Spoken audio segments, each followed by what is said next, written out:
right. Welcome, everybody. This is 7.2 right triangle trigonometry. Today, we get introduced to the 6 main trig functions and how they relate to ratios based on a right triangle in the unit circle. Yes, trigonometry is based off of the unit circle and based off of right triangles. It gets crazy, very crazy, but we'll keep it simple today, right? Okay. So we'll start off with some definition. Given an acute angle, and an acute angle is an angle less than 90 degrees. So an acute angle is between 0 and 90 degrees, or in radians, 0 to pi over 2 radians. We can form a right triangle with a hypotenuse of length C, height of A, and base B. So in this lovely little blank area here, I'll just draw the, too big, whoops. I'll just draw the lovely coordinate plane, and here's 0 degrees, 90 degrees. I guess I'm drawing the unit circle as well, right?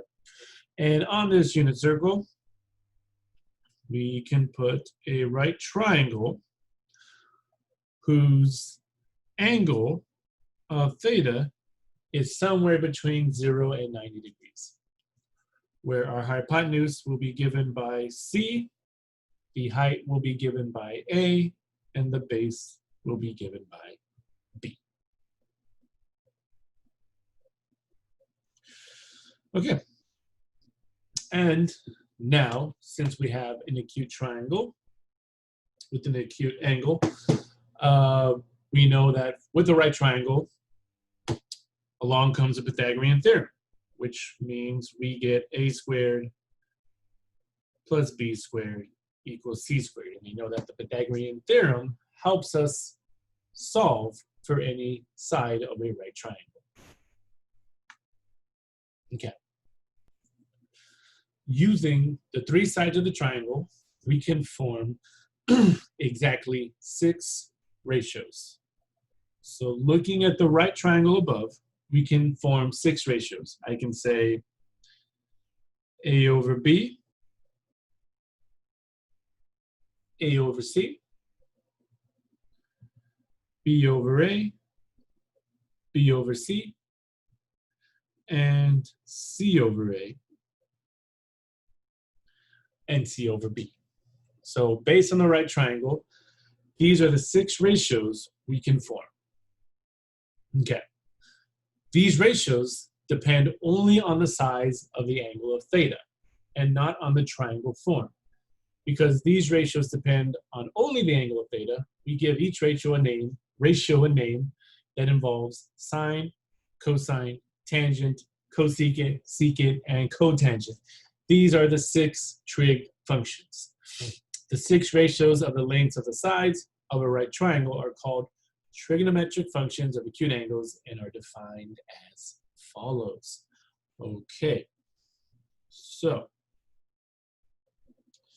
looking at our right triangle above, the first function we are going to start off with is the sine function. So, sine. The way we write that in function form is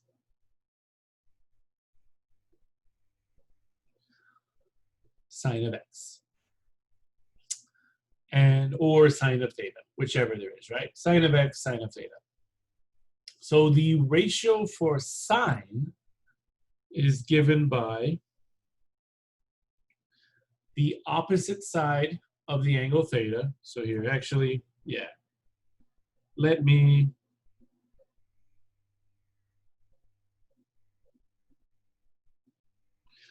change that to theta. So the ratio for sine of theta is always the opposite side of theta. So it's always the opposite side over the hypotenuse. So if we look at the triangle above, here's theta. The opposite side would be A, and you would put A over the hypotenuse of C.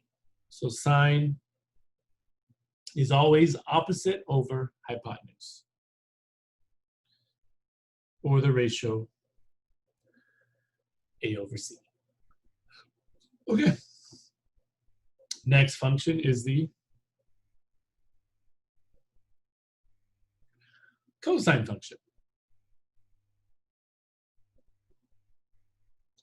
which in function form is written as cosine of theta or cosine of x or whatever variable we are using.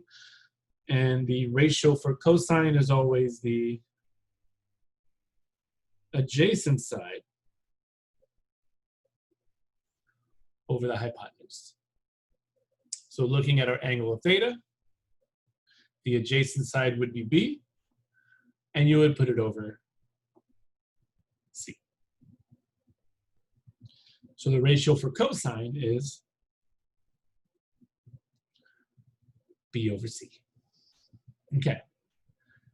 The next function is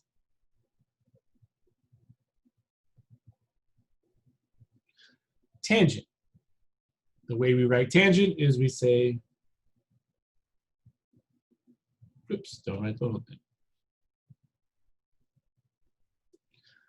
Tangent of theta. And tangent ratio is always opposite over adjacent. So looking at our triangle above, here's theta. You take the opposite side of A from theta and put it over the adjacent side of B. So our ratio would be A over B. So these are the three ratios for sine, cosine, and tangent. And if you've ever taken a pre-calc class, then you know the acronym to remember it. If you ever want to remember the ratios for these three functions, you would say, so sine is opposite over hypotenuse. Cosine is adjacent over hypotenuse. And toa, tangent is opposite over adjacent. Soka toa. All right. Then the remaining trig functions, the last three trig functions, are actually called reciprocal functions. So we won't have to reference a triangle for this. The last three functions are going to be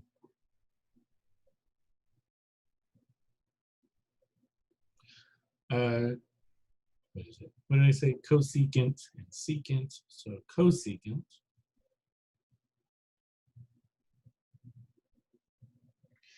which happens to be the reciprocal of the sine function. So cosecant is written as CSC of theta, and cosecant, since it is the reciprocal of the sine function, cosecant puts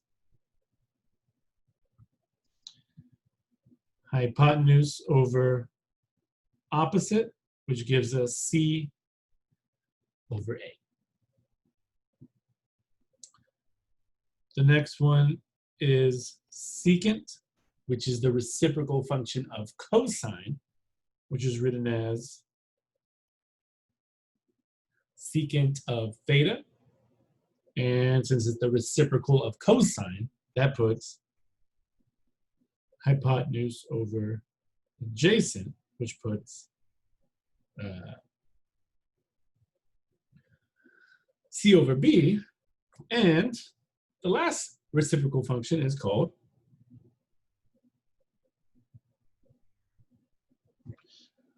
cotangent, which is the reciprocal of tangent. And you write that as the cotangent of theta. And since it's a reciprocal of tangent, it puts adjacent over hypotenuse, which puts B over A. All right. There is no acronym for this one, but if you really wanted one, you could have Cho, Sha, Oh, I said hypotenuse. Whoops, I meant. Nope, go back. There we go. Fix that. Adjacent over opposite. And you would have cho, cha, and chow, by, right? But that one's just not as fun. It sounds a lot more fun than the first one. But all you need to know is SOHCAHTOA. And if you know SOHCAHTOA, you know the reciprocal functions. It's brother cho, sha, chow. Okay.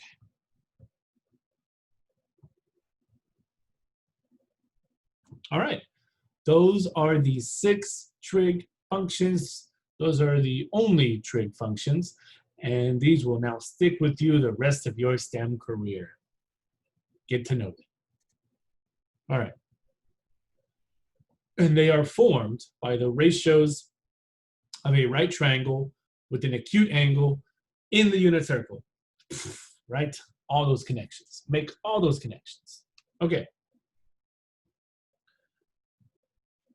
So now the next example is just finding the ratio of the 6 trig functions given 2 sides of a right triangle.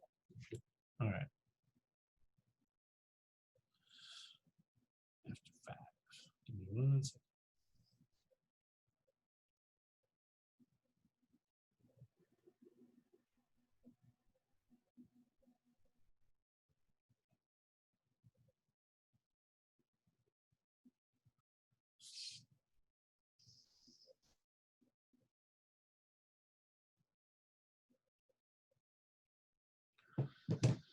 Okay. So what we do here is we set up our right triangle. It's only going to be in the first quadrant because in the first quadrant, we always have 0 and 90 degrees. And then put our right triangle in the first quadrant. And I'll put my theta right here. That's just the standard place to put theta. I could also put theta up there and get different answers. So we'll probably do that on the next example. We'll place theta in another position. Okay. So what we're given is that the hypotenuse C is 5. The height A is 3.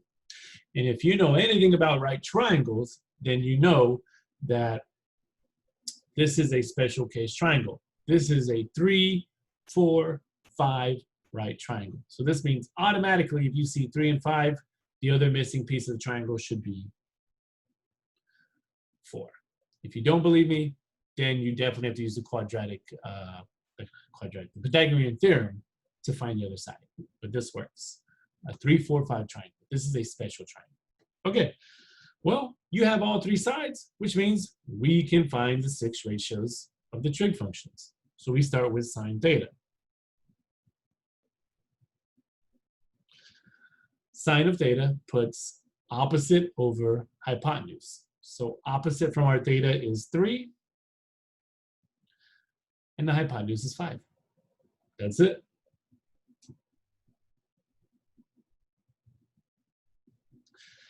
Cosine puts adjacent side over hypotenuse. So adjacent side is 4, hypotenuse is 5.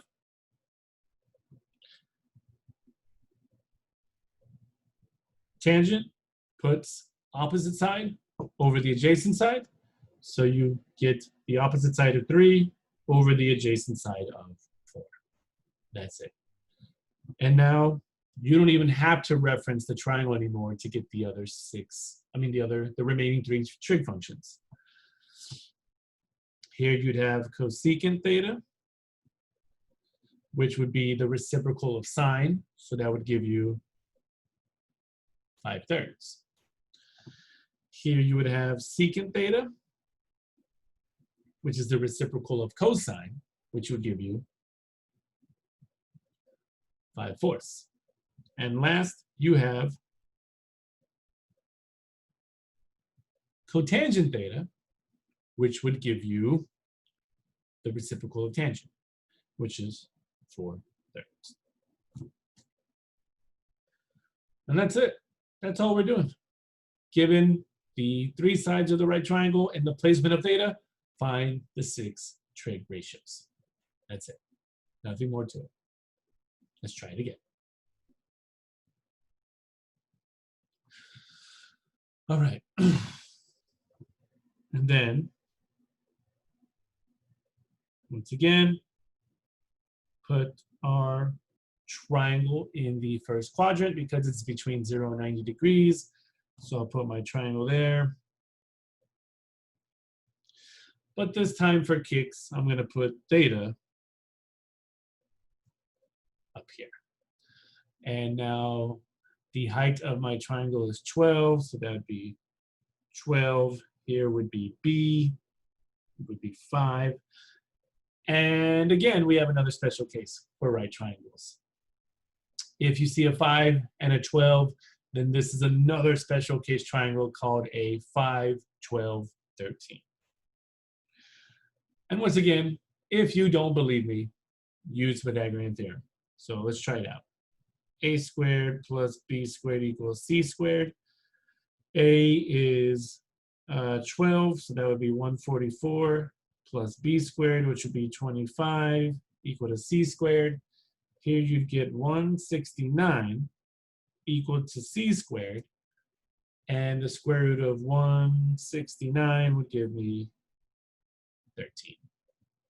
So again, they're all not going to be this easy. So it is good to practice using the Pythagorean theorem to find the other sides of the triangle. But the 2 examples I have were special case. And honestly, if you have any right triangle, you can make it a special case. You know, oh yeah, this is the special case square root 2, 1, and square root 3 triangle. But nobody wants that to be a special case. That sounds too complicated. What sounds great is a 5, 12, 13 or a 3, 4, 5 triangle. There you go. Okay. And we use the Pythagorean theorem to find the sides. Okay. Once all these sides are labeled, we can now proceed to the 6 trig functions and find their ratios. Okay. So start with sine of theta. And now our theta's placement is a little different. So here, the opposite side of theta would be 5. And now you still put over the hypotenuse of 13.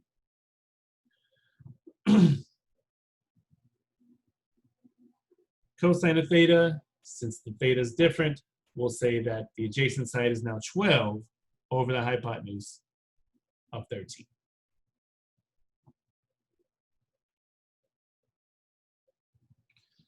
Tangent theta puts opposite over adjacent, so we'll get 5 over 12.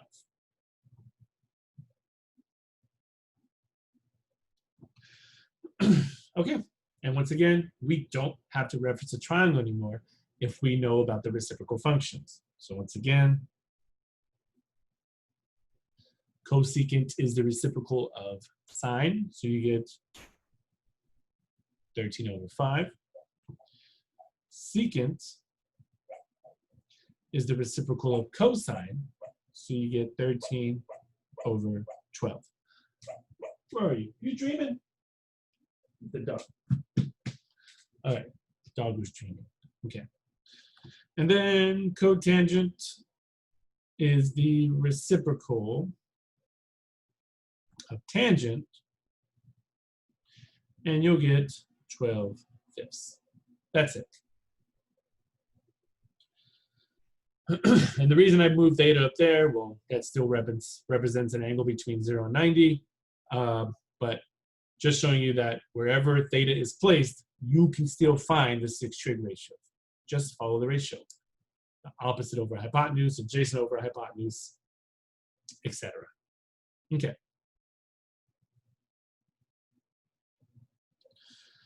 Getting to fundamental identities. So I've kept saying it, I burned it into your brain so far about reciprocal functions. So here proves the reciprocal functions of what I was saying.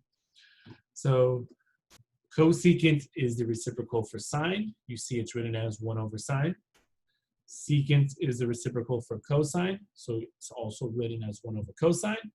And cotangent is the reciprocal for tangent, so it's written as 1 over tangent. These are the reciprocal identities, and like I said, I've been saying it. Like I said, I've been saying it. All right, cool. All right, quotient identities. So you're going to see that we're going to deal with a lot of identities here. So they don't come in full effect till chapter 8, really, but knowing your identities early is very beneficial to you. So tangent can also be known as the identity of sine over cosine. So tangent is also known as sine over cosine. And cotangent, since it's the reciprocal of tangent, can be known as cosine over sine. So you see that you have two different identities now, right? Cotangent can either be 1 over tangent or cosine over sine. Tangent can be sine over cosine. Where was I going with that? I was going nowhere with that. All right. Or the ratio, what was it? Opposite over adjacent. There you go. So, talking about identities. Okay, so now we want to use these identities to help us find the remaining ratios of trig functions, all based on identities. So, using what we've seen above, we're given sine is the square root of 5 over 5, and cosine is 2 square root 5 over 5, which means we have to find the remaining 4 trig functions. So they give us sine, they give us cosine. This means let's go ahead and find tangent.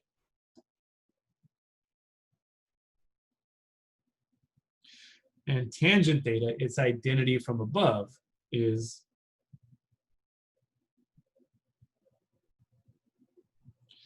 sine theta over cosine theta. Well, look what they give us above. Sine theta is the square root of 5 over 5.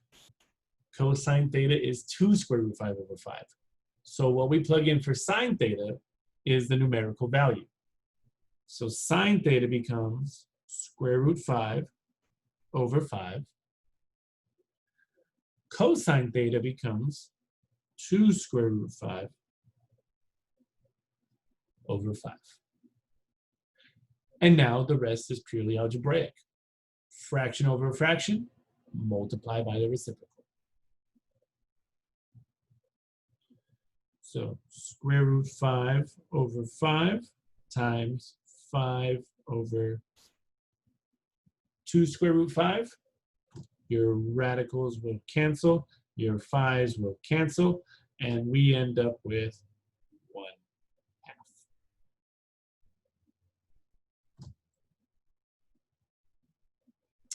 That is the value of tangent strictly using identities. Now let's find the last 3 functions. Next would be cosecant of theta, and cosecant is the reciprocal to sine. So this means if it's the reciprocal of sine, and sine is square root 5 over 5, then all we need is the reciprocal of that, which is 5 over the square root of 5. But if you know anything about fractions and radicals, you can never have a radical in your denominator, so you must rationalize, and we will end up with 5 root 5 over the square root of 25, which gives me 5 root 5 over 5, which just gives me radical 5. And there's the reciprocal of sine. Cosecant is the square root of 5. Do it again for secant.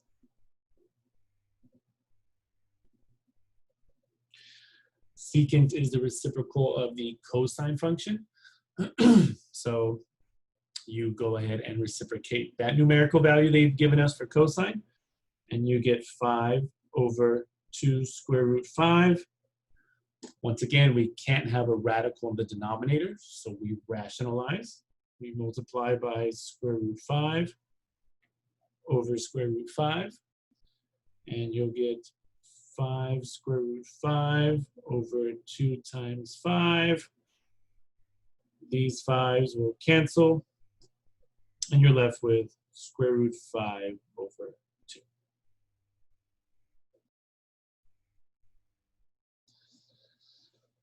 All right, one more function to find, and that's cotangent, and our life is really easy right now because for cotangent theta, we know that tangent is 1/2, and if cotangent is the reciprocal of tangent, then the reciprocal of 1/2 is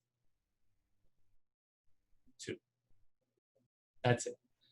That is using identities to find the remaining 6 trig ratios of the 6 trig functions.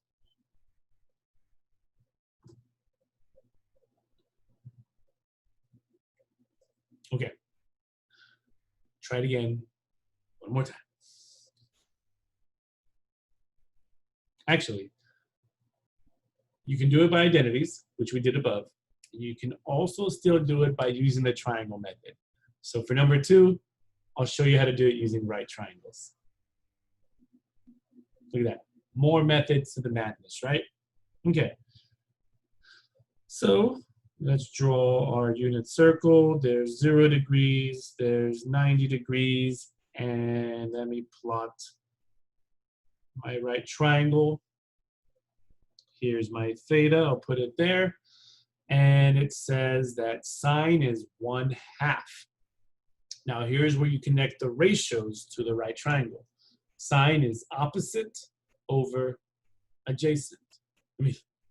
Opposite over hypotenuse. So sine means that the height is 1, and this means the hypotenuse must be 2. And then to get the base, we look at cosine. Cosine is given us square root of 3 over 2. The ratio for cosine is adjacent over hypotenuse, meaning the base has to be the square root of 3. And now we can use the right triangle instead of identities to find the remaining trig functions. So first up is tangent.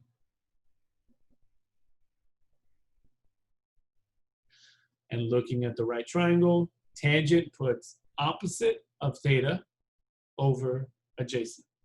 So you'll get 1 over the square root of 3. Then you rationalize and you'll get square root 3 over 3. Next is cosecant theta, where honestly, we don't even have to reference the right triangle anymore because they gave us sine already. Cosecant is a reciprocal of sine. So here, I guess we're using identities and the right triangle. If sine is 1/2, cosecant is 2.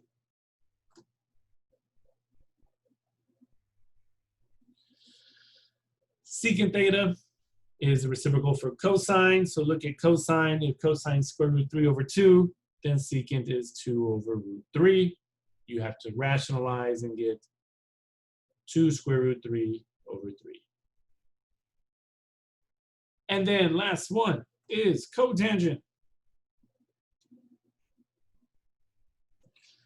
Well, cotangent is a reciprocal of tangent. Tangent's root 3 over 3, but there's a cheat code you can use here. Just go back 1 and flip that, or reciprocate it is the right term. So if you step 1 back, you get 1 over the square root of 3, reciprocate that, and cotangent must be the square root of 3. Cheat codes. And there you go. That was using a right triangle, and we still used identities. So it's whatever you like best. Okay, moving on.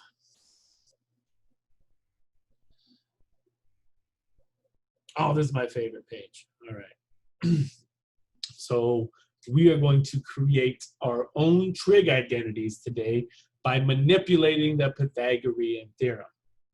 And by manipulating, we're going to use algebraic techniques, right?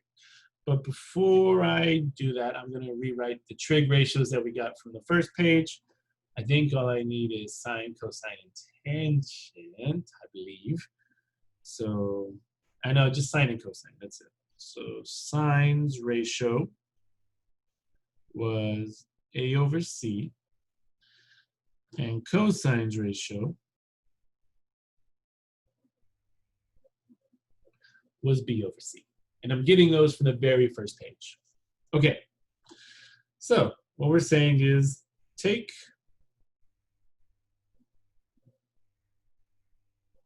the Pythagorean theorem and manipulate it however you want. So what I'm going to do here is divide everything by c squared. I'm going to divide everything by c squared. And what I end up with is, just like it looks, a squared over c squared plus b squared over c squared equal to 1. Okay, but now I want to take these two terms and rewrite them using an exponential property. So those would look like this. If I had, what do I say? X squared over y squared, I can rewrite this exponentially as x over y to the second. So that's what we're going to use. We're going to rewrite it using that exponential property. So this means that I will get parentheses a over c squared plus b over c squared equal to 1. And now here's where we make the connection. Like I said, everything is based on right triangles, the unit circle, the ratios. It's insane, right? So what we have just done is manipulated the Pythagorean theorem to give us the trig ratio. And when I say give us a trig ratio, well, look at this. A over C is the same ratio that belongs to the sine of theta. So guess what I can replace the sine of theta with? That's the other way. Guess what I can replace A over C with? I can replace it with sine of theta. I know, it's great. So I'll get parentheses sine of theta squared. That's what this becomes. And then look at it again. B over C is the ratio that belongs to cosine. So we can now substitute cosine in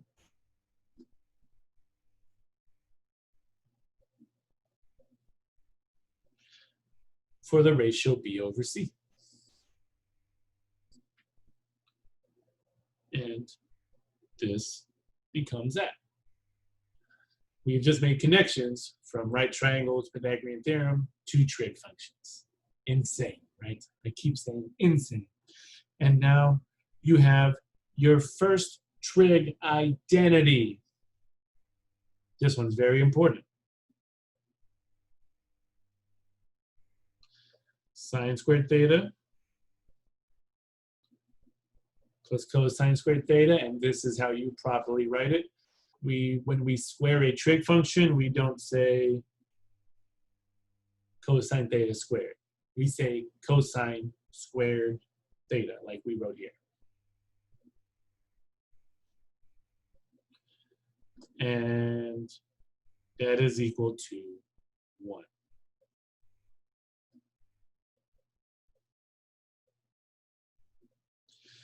This is like the big boss of all trig identities. And the reason I'm saying that is because we can build 5 or 6 more, maybe even 10 more identities off of it. All I want to do is just create, I think, 4 more identities from it. So this is identity 1. This is the main one. If you know sine squared plus cosine squared equal to 1, then you know a lot more. All you have to do is manipulate it. So let's look for equation 2. All I'm going to do is take equation 1 and subtract sine over to the right side. That's it. So equation 2 is going to be cosine squared theta equals 1 minus sine squared theta.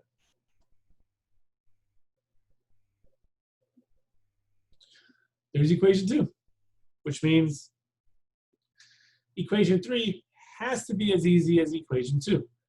So instead of moving sine over, we're now going to move over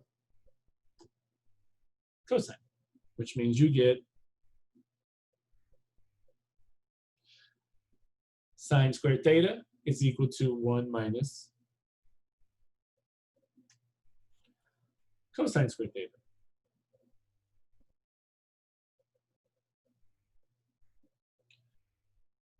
And there's equation 3. All right.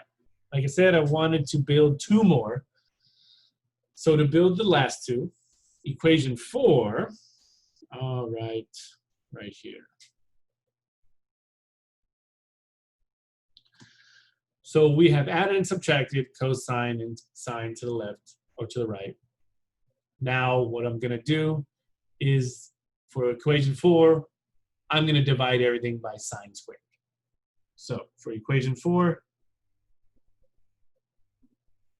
we'll divide everything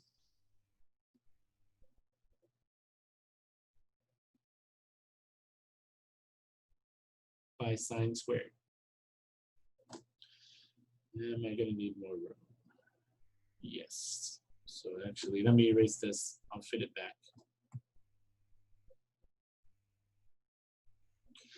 So I divide everything by sine squared.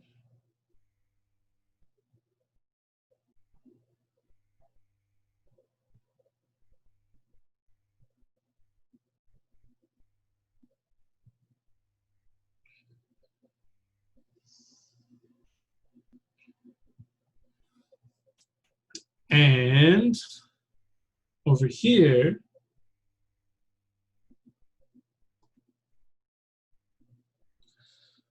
your sine squareds will cancel and become 1.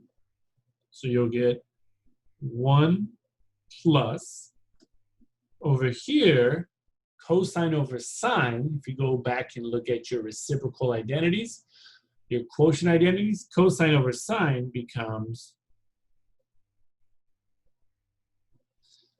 cotangent squared theta. So you get 1 plus cotangent squared theta equal to, and if you look at the other identity, 1 over sine, the reciprocal identity for 1 over sine is going to become cosecant squared theta.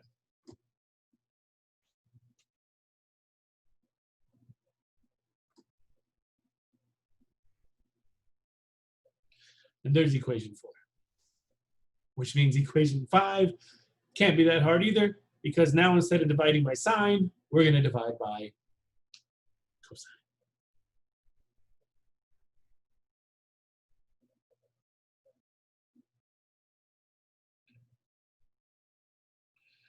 So I'll have sine squared theta over cosine squared theta plus cosine squared theta over cosine squared theta equal to 1 over cosine squared theta.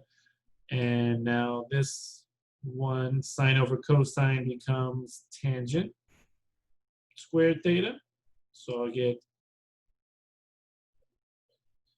tangent squared theta plus, that cancels to 1, equal to, and this becomes secant squared theta. The reciprocal of cosine is secant, so we get, and that is it. You have manipulated the Pythagorean Theorem into an important trig identity, which created 4 more trig identities. And once again, you don't have to know 2, 3, 4, and 5, because all you have to do is know number 1, because you know you can manipulate equation 1 to look like equations 2, 3, 4, and 5. So this is really the only one you need to know, because you can build the other ones off.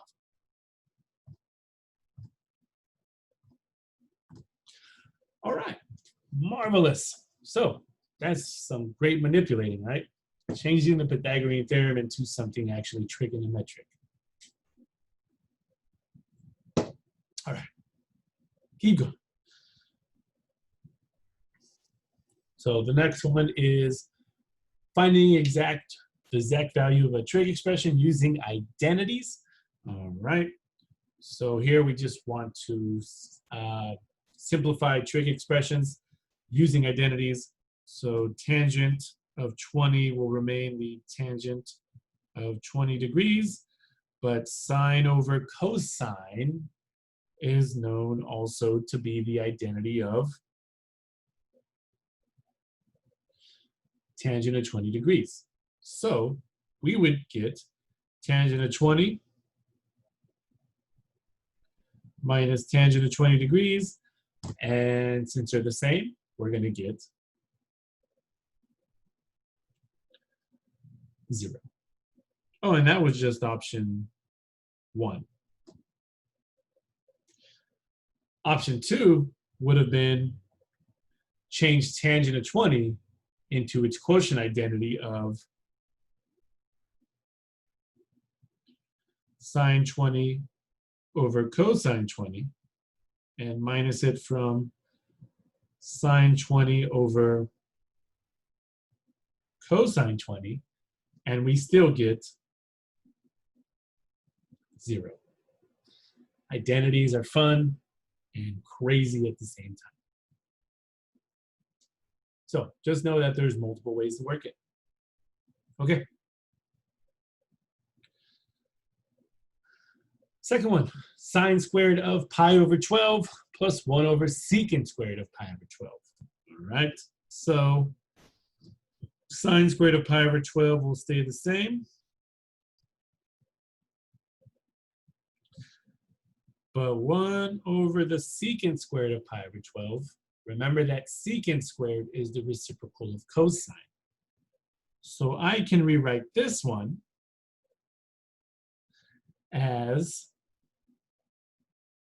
1 over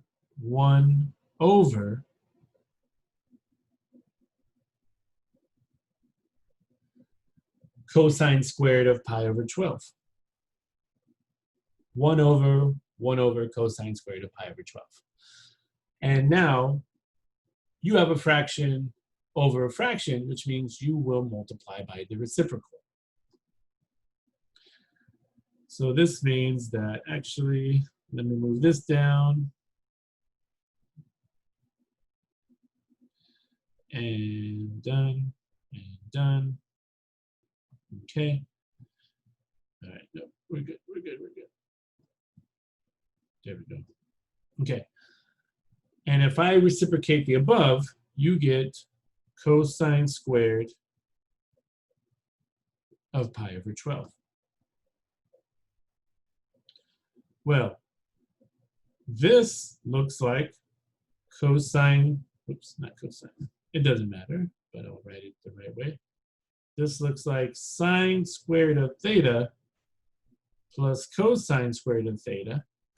And if the thetas are the same, then this whole expression is going to equal 1. That's it. So this equals 1.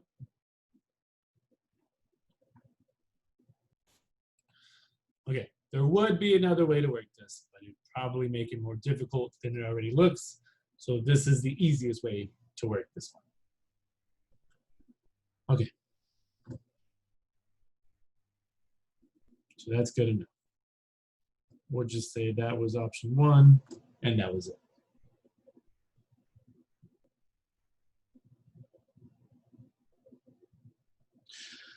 Okay, so once again, we want to find the remaining trig ratios. So we will use identities to do this. The identities we just made on the last page. So given sine of theta is 1/3 and an acute angle, meaning it's in the first quadrant, find the remaining 5 trig functions. Okay. So first thing we want to go for is cosine.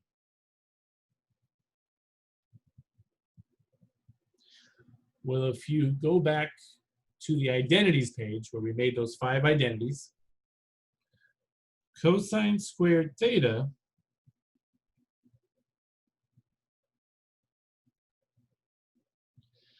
is equal to the equation 1 minus sine squared theta.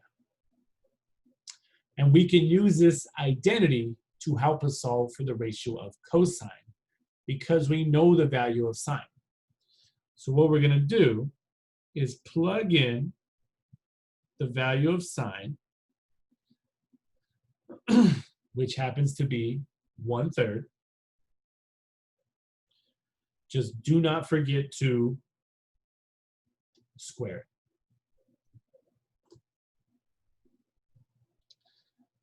it. And you will get cosine squared theta equal to 1 minus 1/9. Put those fractions together, and you'll get 9. 1 times 9, 9 minus 1. You'll get 8/9. And then you will square root both sides and end up with cosine of theta equal to the square root of 8, which is 2 square root 2 over the square root of 9, which is 3. And now, normally, yes, you get a plus or minus if you were wondering, but remember that our angle is acute, which means our angle is somewhere in the first quadrant. And in the first quadrant, everything is positive. Everything is positive. So we will only keep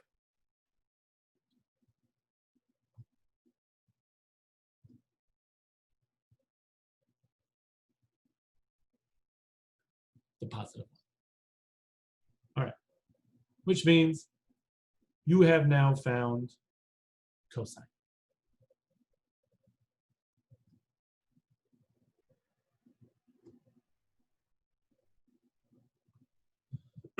Which means only 4 more functions to go. And it's not bad from here on out. Because now we know that tangent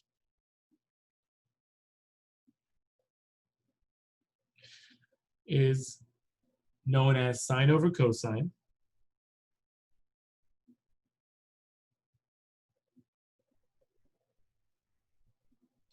And they give us sine is 1/3. And we just found out that cosine is 2 root 2 over 3.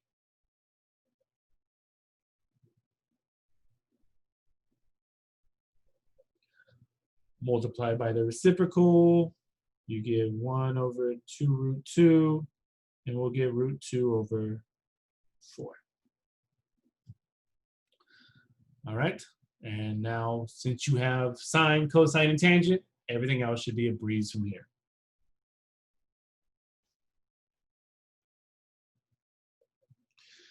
Cosecant is the reciprocal of sine. If sine is 1/3, then cosecant is 3.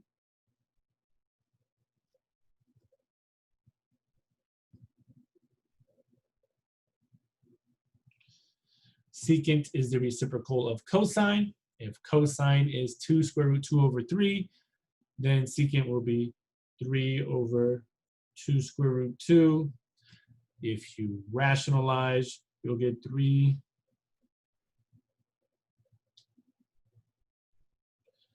square root 2 over 4. And last is cotangent. If cotangent is square root 2 over 4, then you get 4 over root 2, or cheat codes, step back one and flip that. You'll get 2 square root 2.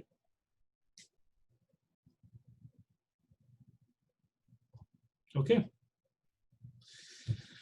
And that is using identities to find the 6 trig functions ratios. You could have also used the right triangle trick that we used in the beginning. That probably would have been a lot faster. But just showing both methods. Because knowing how to work with identities will be very important when it comes to chapter 8. All right. Almost there. More definition. 2 acute angles are called complementary if their sum is a right angle or 90 degrees.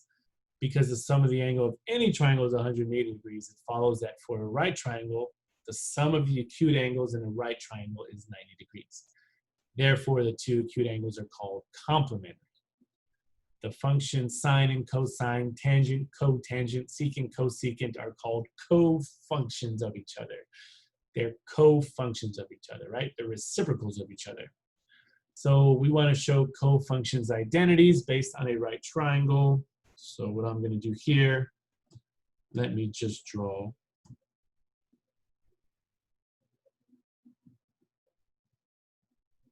a right triangle, not the best.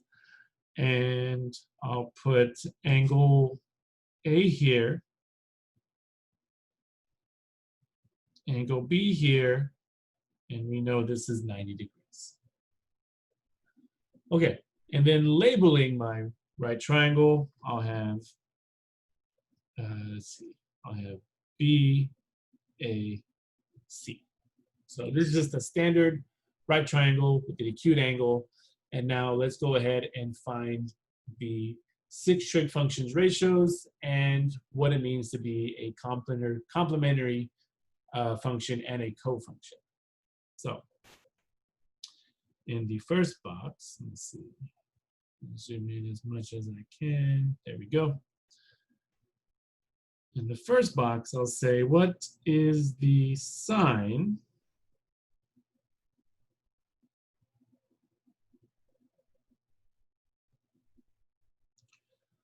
of angle A? And the sine of angle A, based on the ratio, is A over C.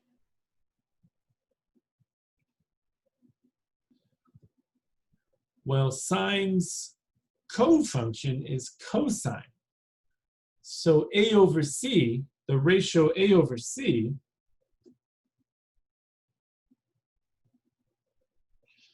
also relates to the co-function of the cosine of B. You can check it by the triangle above. If angle B is here, cosine puts adjacent over hypotenuse, which gives us that relationship down below. Sine of A equals A over C, which is also equal to the cosine of B, because they are co-functions of each other.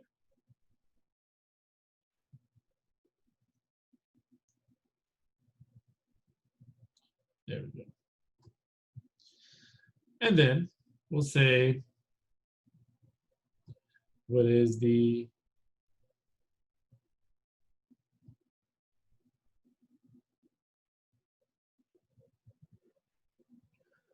cosine of angle A? Cosine of angle A is going to be the ratio B over C, which also belongs to its co-function, sine,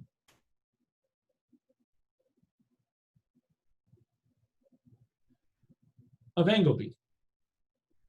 Okay, so these are showing that they're co-functions of each other. Because once again, if you look at the sine of B puts opposite over hypotenuse, B over C.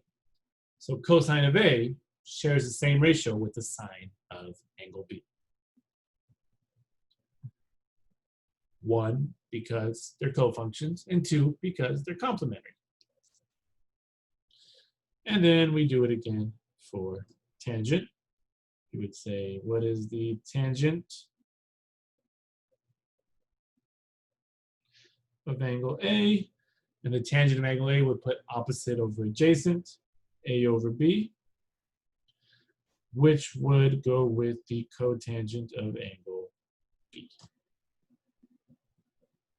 being co-functions of each other. All right, A over B and cotangent, yep, adjacent over opposite. Yep, okay.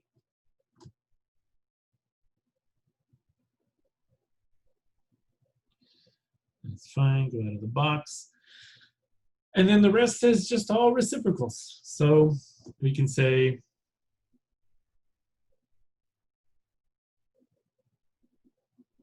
cosecant of angle A is going to be C over A, which is going to be related to its cofunction of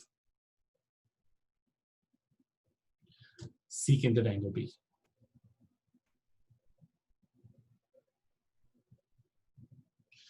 Secant of angle A will be C over B, which is related to its cofunction of cosecant of angle B. And then last would be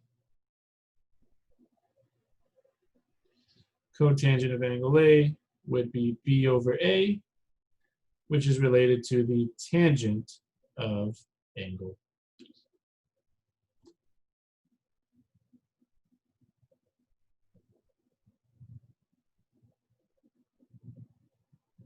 There we go.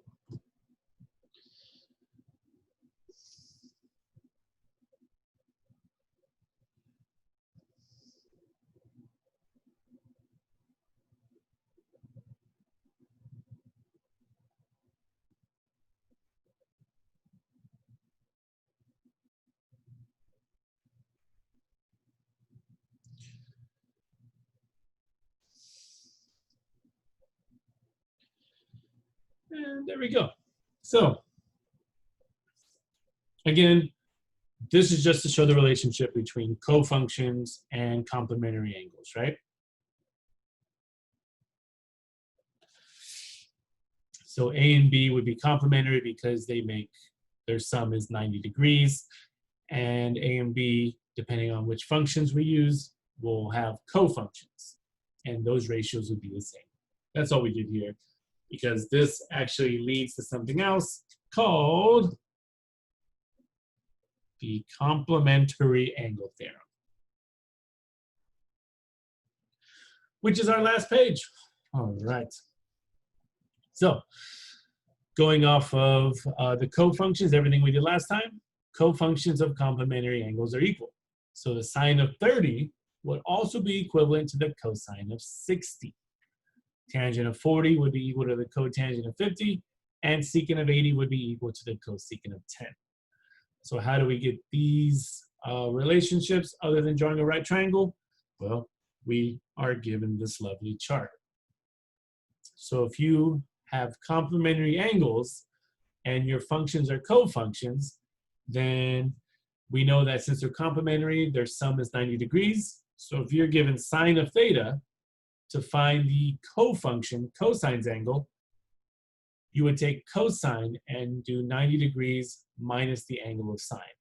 And that will give you your cofunction's equivalent angle. So that would be the same above here. So sine of 30, if you subtract 90 from 30, we'll get the cosine of 60. And now if it's not in degrees, if it's in radians, well, we don't subtract 90, we'll subtract pi over 2.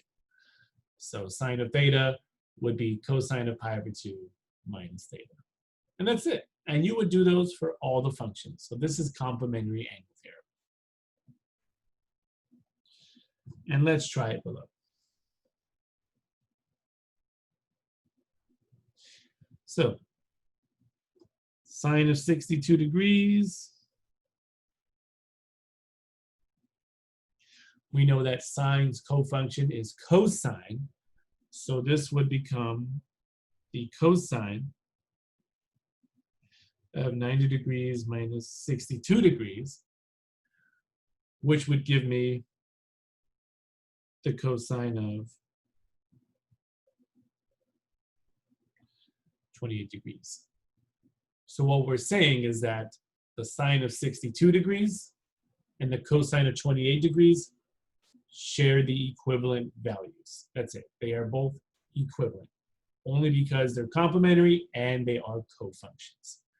If you typed it in a calculator, you would get equivalent values. Okay.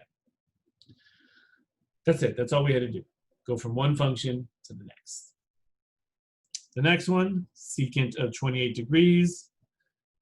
Secant's cofunction is cosecant. So let's go ahead and just convert secant.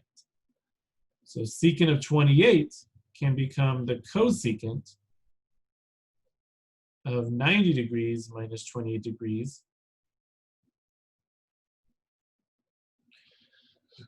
And this would give me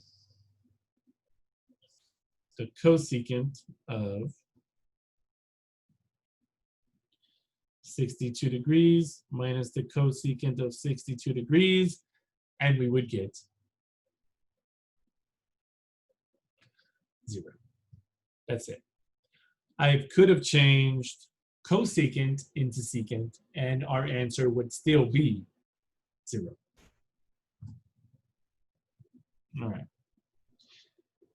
And then tangent is pi over 12. So tangent's cofunction is cotangent. So the tangent of pi over 12 would become the cotangent of pi over 2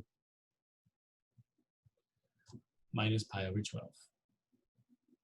Subtract the two radians, get a common denominator of 6, and you'll get the cotangent of 6 pi over 12 minus pi over 12, and you'll get the cotangent of 5 pi over 12. So once again, we're saying tangent of 5 pi over 12 shares the same exact values as the cotangent of 5 pi over 12. All right, last one. Sine of 35 over the cosine of 55. So when dealing with these complementary angle trig expressions, first thing you should do is just choose one trig function to change. If you choose them both, you're not going to get anywhere. You'll be chasing each other. So choose one and go from there. So what I'm going to do is just choose to convert sine of 30 into its cofunction, sine of 35 into its cofunction. So sine of 35 will become the cosine of 90 degrees minus 35 degrees over the cosine of 55 degrees, which will become the cosine of 55 degrees over the cosine of 55 degrees, and guess what? Cancel, and we're left with 1.